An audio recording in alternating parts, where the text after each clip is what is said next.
Non veg வந்து சாப்பிட முடியாத டைம்ல நான்வெஜ் டேஸ்ட்லயே வந்துட்டு இந்த மாதிரி ஒரு வறுவல் வந்து செஞ்சு கொடுத்தீங்க அப்படின்னா எல்லாம் விரும்பி சாப்பிடுவாங்க. சேனக்கிழங்கு வந்து எடுத்திருக்கேன். சேனக்கிழங்கு வந்து மேல இருக்க தோல்லாம் வந்து சீவி எடுத்துட்டு இந்த மாதிரி சின்ன சின்ன கியூப்ஸா வந்துட்டு கட் பண்ணி எடுத்துக்கோங்க. கட் பண்ணதை வந்து வேக வச்சு எடுத்துக்கலாம். அப்பதான் வந்து நாக்கு வந்து அரிக்காத இருக்கும். இப்போ வந்துட்டு ஒரு டேபிள் ஸ்பூன் வந்துட்டு மஞ்சப்பொடி, ஒரு டேபிள் ஸ்பூன் வந்து உப்பு இதெல்லாம் போட்டு நல்லா இந்த அளவுக்கு வெந்ததுக்கு அப்புறமேட்டு வடிச்சு எடுத்துடணும்.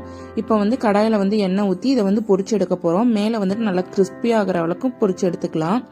பொரிச்சதுக்கு அப்புறம் இதுக்கு வந்து மேக்னேட் பண்றதுக்கு இஞ்சி பூண்டு வந்து ஒரு டேபிள் ஸ்பூனு, மிளகாத்தூள், மல்லித்தூள், கரம் மசாலா இதெல்லாம் ஆட் பண்ணி இந்த மாதிரி மேக்னேட் பண்ணி வச்சுருக்கணும். ஒரு 4-5 பல்லு பூண்டை வந்து இந்த மாதிரி தட்டி எடுத்து வச்சுக்கலாம். இப்போ வந்து கடாயில் வந்துட்டு ஒரு டேபிள் ஸ்பூன் வந்துட்டு எண்ணெய், கடுகு, கருவேப்பிலை, இடிச்சு வச்சிருந்த பூண்டு, வரமிளகாய் இதெல்லாம் வந்து ஆட் பண்ணி மேக்னேட் பண்ணி வச்சிருந்த சேனக்கிழங்கையும் ஆட் பண்ணி ஒரு 5 நிமிஷம் அந்த எண்ணெயிலேயே வதக்கணும். அப்படின்னா சூப்பராக வந்து சேனக்கிழங்கு வறுவல் வந்து ரெடி ஆயிடுச்சு. இது வந்து ட்ரை பண்ணி பாருங்க.